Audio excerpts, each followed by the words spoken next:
Hi అండి. మునగాకు, ఎండు కొబ్బరేసి దొండకాయ వేపుడైతే చేసుకుందాము. చాలా టేస్ట్‌గా ఉంటుంది.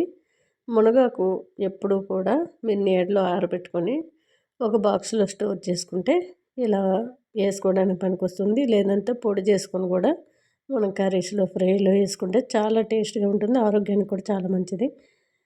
దొండకాయలన్నీ సన్నంగా నిలువుగా తరిగి పెట్టుకోవాలి. స్టవ్ పైన కళాయి పెట్టుకొని ఎండు కొబ్బరి, ధనియాలు, జీలకర్ర, లవంగ, దాల్చిన చెక్క, యాలక్కాయ, ఎండుమిరపకాయలు వేసి వేయించి మిక్సీ జార్లోకి తీసుకోవాలి.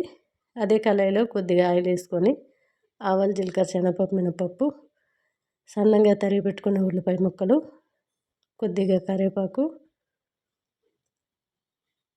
ఈ ఉల్లిపాయలు అనేటివి లైట్గా వేపుకుంటే సరిపోతుందండి. ఎందుకంటే మనం దొండకాయ ఫ్రై కాబట్టి ఆ దొండకాయ ముక్కలు ఈ ఉల్లిపాయ కూడా కలిసి ఎగుతాయని కొద్దిగా పసుపు వేసుకున్న తర్వాత నేను తరిగి పెట్టుకున్న దొండకాయ ముక్కలన్నీ వేసేసాను.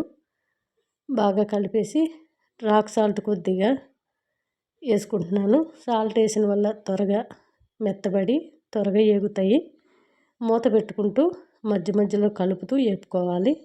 మిక్సీ జార్లోకి ఎండు కొబ్బరి, ఎండుమిర్చి వేసుకున్నాం కదా, కొద్దిగా ఎల్లుల్లి రెబ్బలు, ఒక 5 ఎల్లుల్లి రెబ్బలు, నీళ్ళలోనే ఎండబెట్టుకున్న మునగాకు అనేది మీరు పొడి చేసి అయినా స్టోర్ చేసుకోవచ్చు. లేదంటే ఇలా కొంచెం మీరు ఎంత కారం తింటే అంత కారం వేసి ఒక గుప్పెడు మునగాకు వేసి మెత్తగా మిక్సీ పట్టుకోవాలి.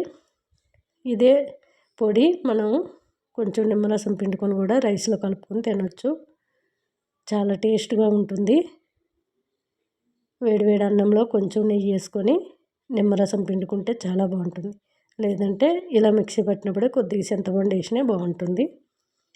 నేనైతే దొండకాయ అంతా ఏగిపోయింది, దాంట్లోకి వేసేసుకున్నాను. బాగా కలిపేసుకొని కిందకి దించేసుకోవడమే. ఎక్కువసేపు ఇంకా స్టవ్ పైన ఉండవలసిన అవసరం లేదండి.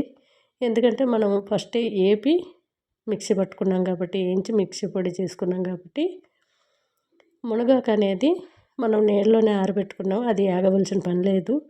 మునగాకు పచ్చిదైనా సరే మనం జ్యూస్ లాగా తాగినా, ఇలా పొడి చేసుకొని తిన్నా మనకి చాలా ఆరోగ్యానికి మంచిదండి. ఎయిర్ ఫాల్ ఎక్కువగా అయిన వాళ్ళైనా డైలీ పచ్చి మునగాకే తాగినట్లయితే ఎయిర్ ఫాల్ ఆగుతుంది. ఆరోగ్యానికి కూడా చాలా మంచిది. చూసారు కదా, టేస్ట్ అయితే చాలా చాలా బాగుంది. సైడ్ డిష్గా తినొచ్చు, రైస్లో కలుపుకోవచ్చు. టేస్ట్ అయితే అదిరిపోయిందండి.